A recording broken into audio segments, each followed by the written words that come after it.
Good morning. मैं हूँ dietitian आकांक्षा और आज मैं आपको बताऊँगी मेटाबॉलिज्म के बारे में। मेटाबॉलिज्म नाम तो आप सबने बहुत सुना होगा, लेकिन ये होता क्या है, ये कैसे वर्क करता है, ये किसी को नहीं मालूम है। मेटाबॉलिज्म को हिंदी में चयापचय दर कहते हैं। मतलब जो भी चीज़ें हम खाते हैं या जो भी खाना खाते हैं वो कितनी देर में डाइजेस्ट होता है, कितनी देर में पचता है, वो मेटाबॉलिज्म के ऊपर डिपेंड करता है।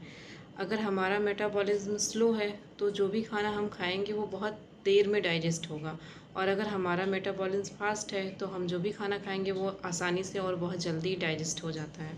तो आसान भाषा में हम कह सकते हैं, खाना पचाने की जो दर या समय होती है उसे हम मेटाबॉलिज्म रेट कहते हैं।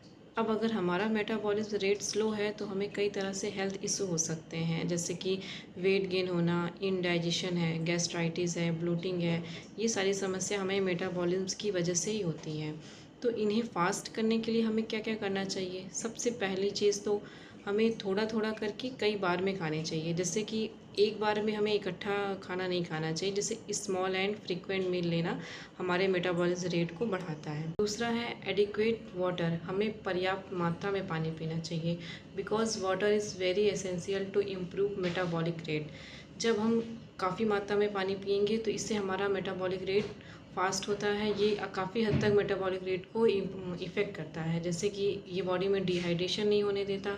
इसके लिए हम कुछ डिटॉक्स वाटर ले सकते हैं, जैसे लेमन वाटर हो गए, फेनुग्रीक सीड्स वाटर हो गए, मतलब जीरे का पानी है, सौंफ का पानी है, मेथी का पानी है। ये सारी पानी आप दिन में एक बार लेंगे तो इससे भी हमारा मेटाबॉलिज्म रेट फास्ट होता है। तीसरा, एडिक्वेट स्लीप। हमें पर्याप्त मात्रा में नींद लेनी चाहिए। एक स्टडी के अनुसार मेटाबॉलिज्म और नींद का एक डीप कनेक्शन होता है। जब हमारी नींद पूरी नहीं होती है तो उन हार्मोन्स पर इफ़ेक्ट आता है जो हमारे मेटाबॉलिज्म रेट को रेगुलेट करते हैं।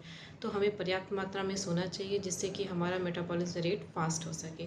तो इन सारे तरीक़ों से हम अपने मेटाबॉलिज्म रेट को बूस्ट कर सकते हैं, जिसकी वजह से हमारा वेट गेन नहीं होता है, इनडाइजेशन नहीं होता है। बहुत सारी ऐसी समस्याएँ हैं जो मेटाबॉलिज्म की वजह से होती हैं, वो नहीं होती हैं।